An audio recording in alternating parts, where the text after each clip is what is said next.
Hey, what do you guys think about rattling this time of year? Oh, that's a good one. I'll let Steve answer first.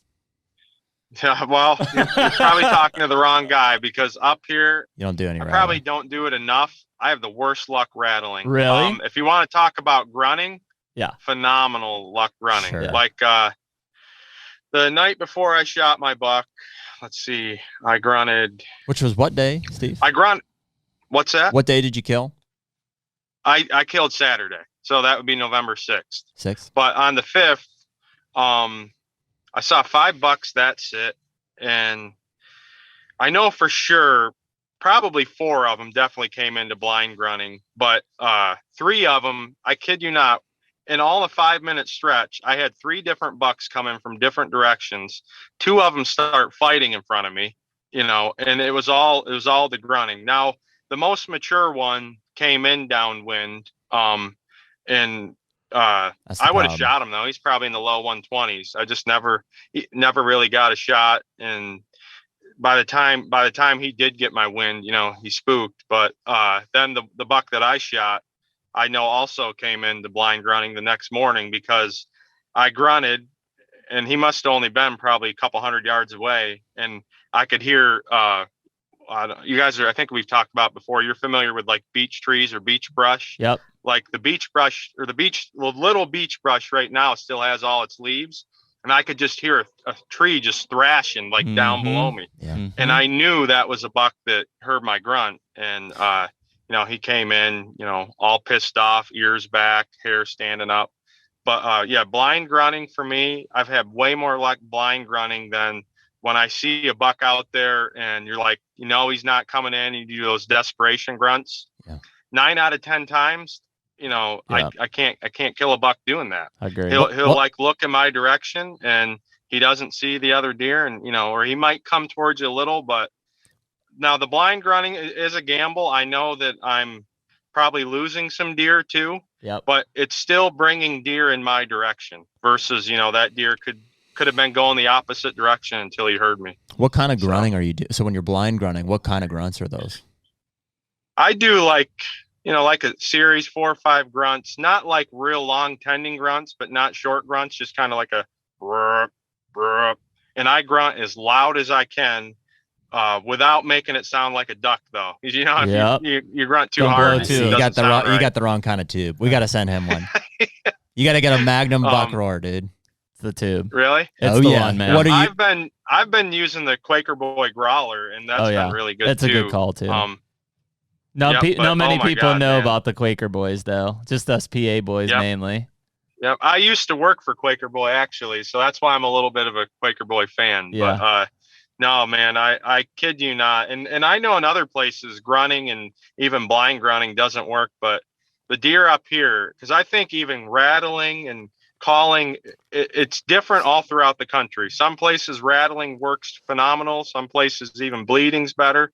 I just think, all that I've tried, it just seems like grunting up here, blind grunting is the ticket for bringing deer in. Agree. That's what I've killed a large portion of my mature bucks by blind grunting. I've killed maybe one of those deer by grunting at him after seeing him, and that would have been that Kansas buck over here. I knew, but he was just a bully, and so I snort wheezed him in. I knew he responded to the grunts and was snort wheezing, and I figured if I could get him to really get out of his mind, he would have drawn through, and he did. But the majority of the deer that I kill are via blind grunting. I have rattled some bucks. So to your point, your question, I did rattle this weekend several times and have a single deer come in, but other guys banged them, and within 10 minutes we're shooting deer. Really?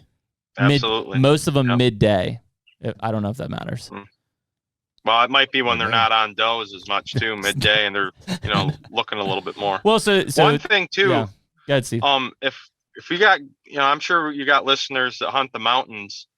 I don't think you can over grunt in the mountains because there's different, the way the ridges flow and the terrain. Sure. I don't think the sound is always carrying to a deer as good. Yeah, the acoustics if he's down over the completely hill, different.